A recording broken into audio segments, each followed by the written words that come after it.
দস্তা ও অ্যালুমিনিয়ামের বাসন ব্যবহার করতে করতে একেবারে অনুজ্জ্বল হয়ে গেছে, কোনো রকম উজ্জ্বলতা নেই, তাহলে আর চিন্তা করো না বন্ধুরা। এই টিপসটা ফলো করে তোমরা যদি মেজে নাও তাহলে দেখবে তোমাদের অ্যালুমিনিয়াম বা দস্তার বাসন একেবারে সুন্দর চকচকে হয়ে গেছে।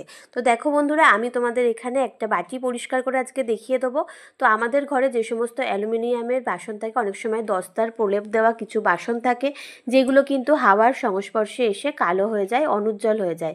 তো সেই বাসনগুলো আমরা কীভাবে পরিষ্কার করে নিতে পারবো দেখে নাও। তো এখানে আমরা নিয়ে নিয়েছি ভিনিগারের পরে আমরা এখানে নিয়ে নেবো কিছুটা বেকিং সোডা, আর বেকিং সোডার পরে আমরা এখানে নিয়ে নেবো যে কোনো সাদা টুথপেস্ট। তো এই তিনটে উপাদান দিয়ে কিন্তু আমরা সুন্দর করে আমাদের ঘরে যে দস্তার প্রলেপ বা অ্যালুমিনিয়ামের যে বাসনগুলো আছে যেগুলো অনুজ্জ্বল হয়ে যায় পড়ে থেকে থেকে, সেগুলো কিন্তু খুব সুন্দর মতন আমরা চকচকে পরিষ্কার করে রাখতে পারবো। এবং সেগুলোতে দেখবে রান্নাবান্না করলে, খাওয়া দাওয়া করলে দেখতেও কিন্তু ভালো লাগে। কালো অনুজ্জ্বল হয়ে গেলে সেগুলো ব্যবহার করতেও ভালো লাগে না। তো দেখো, আমি এই মিশ্রণটা ভালো করে এই বাটিটার মধ্যে লাগিয়ে এখানে 10 থেকে 15 মিনিট রেখে দেবো। তারপরে দেখবে তোমরা রেজাল্টটা কত সুন্দর, বাটিটা পুরো চকচকে পরিষ্কার হয়ে যাবে। তো দেখো, আমি এইভাবে এটা লাগিয়ে নিচ্ছি। তোমরা একদম সুন্দর করে তোমাদের যে বাসনগুলো মাজবে সেগুলো তোমরা এইভাবে মাখিয়ে নেবে। মাখিয়ে নিয়ে এটা 10 মিনিট মতো বা 15 মিনিট মতো রেখে দেবে। তো দেখো বন্ধুরা, 15 মিনিট পরে আমি ফিরে আসছি। তো 15 মিনিট পরে ফিরে এলাম। এবার আমরা কি করব দেখে নাও। যে বাটিটার মধ্যে আমরা মিশ্রণটা গুলেছিলাম তার মধ্যে অল্প একটুখানি জল নিয়ে নেব। তো জল নেওয়ার পরে এরপরে দেখো কি নেব, সেটা হচ্ছে এই ওষুধের পাতাগুলো। আমাদের ঘরে এখন কম বেশি সবাই ওষুধ খাই, তো এরকম ওষুধের পাতা সবার ঘরেই থেকে থাকবে। তো এগুলো দেখো আমাদের ফেলাই যায়, কিন্তু আমি এই ফেলে দেওয়া জিনিসটাই দিয়ে তোমাদেরকে কত সুন্দর দেখো একটা কাজ করে দেখাবো, একটা রিউজ করে দেখাবো তোমাদের ফেলে দেওয়া জিনিসগুলো যাতে তোমরা পুনরায় ব্যবহার করতে পারো। আর আমি তোমাদের চেষ্টা করি যে সামান্য কিছু জিনিস দিয়ে, যেগুলো মানে ফেলে দেওয়া জিনিস, যেগুলো আমরা পুনরায় কাজে লাগিয়ে কাজ করে নিতে পারবো, তো খরচ কম হবে, তো সেরকম টিপস দেখানোরই চেষ্টা করি। তো দেখো, এখানে আমরা ওষুধের পাতাটা নিয়ে নেবো এবং জলের মধ্যে কিছুটা ডুবিয়ে নিয়ে এরকমভাবে ঘষে নেবো। খানিকটা ঘষতেই তোমরা দেখবে এরকম কালো কালো ময়লাগুলো উঠে আসবে। তো দেখো, নিশ্চয়ই তোমরা দেখতে পাচ্ছ। তো দেখো, শুধু মিশ্রণটা আমরা একটু মাখিয়ে রেখে দেবো, তারপরে এরকম ওষুধের পাতা দিয়ে এরকমভাবে ঘষে নিলে একদম চকচকে পরিষ্কার হয়ে যাবে। তো দেখো, আমি যতক্ষণ এটা পরিষ্কার হচ্ছে ততক্ষণ চলো তোমাদের কিছু কমেন্ট পড়ে নিই।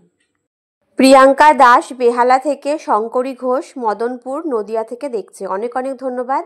এরপরে কমেন্ট করেছে কে, চলো দেখে নিই। শান্তা মুখার্জি আলিপুরদুয়ার থেকে, শিপ্রা মান্না আরামবাগ থেকে।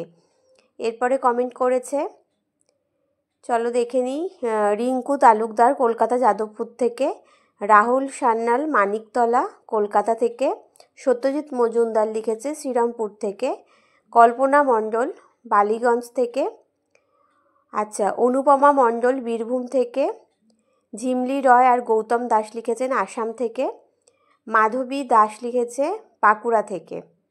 অনেক অনেক ধন্যবাদ তোমাদের সবাইকে এত এত সুন্দর কমেন্ট করার জন্য। আর যারা আমার ভিডিওটা এখনও দেখছো তারা অবশ্যই জানিও তোমরা কোথা থেকে দেখছো, যাতে পরবর্তী ভিডিওতে আমি তোমাদেরকে ধন্যবাদ জানাতে পারি।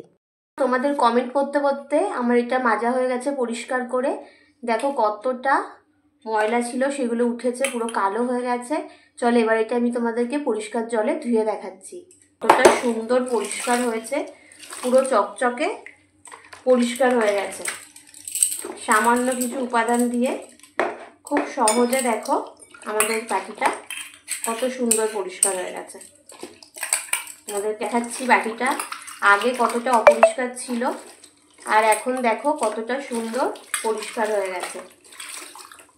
দেখাচ্ছি, দেখো বাটিটা তোমরা দেখতে পাচ্ছ আগে ঠিক কীরকম ছিল, আর এখন দেখো কতটা সুন্দর পরিষ্কার হয়ে গেছে। ঘরোয়া কিছু উপাদান দিয়ে কি সুন্দর আমাদের পরিষ্কার হয়ে গেল। তো আজকের ভিডিওটা কেমন লাগলো অবশ্যই বন্ধুরা কমেন্ট করে জানিও, আর বাড়িতে এটা অ্যাপ্লাই করো। আজকের মতো তোমাদের সবাইকে টাটা, সবাই ভালো থেকো।